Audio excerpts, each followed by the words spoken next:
Here's a fun little groove if you want to get your bass drum dexterity up a little bit. Ugh, so good. All right, breaking it down. Hi-hats, eighth notes, 1 and 2 and 3 and 4.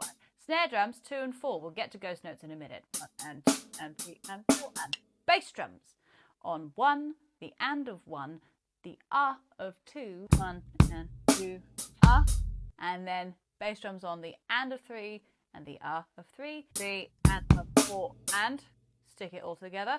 1 and 2, and a 4, and 1 and 2, and a 4. Now for me, the magic arrives with these ghost notes, which fall on the E of 3 and then the of 4.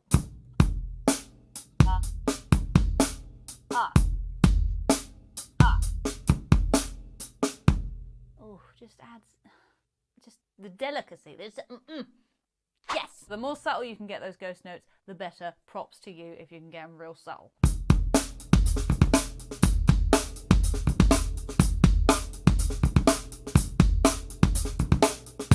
Two more things, both of them relate to the hi-hat. I personally really like this groove. If you do the proper rock accented thing, just adds an extra layer to it. But you could also do 1 and a. Might take a little bit more work to get that sounding nice and cohesive, but by God, it sounds so good.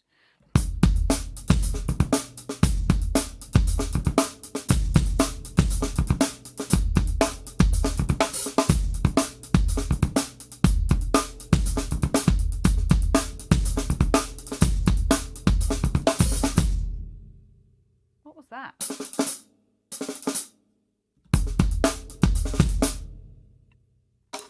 I impressed myself. That was really cool. And hopefully you find this groove really cool. Have a great day. Mwah.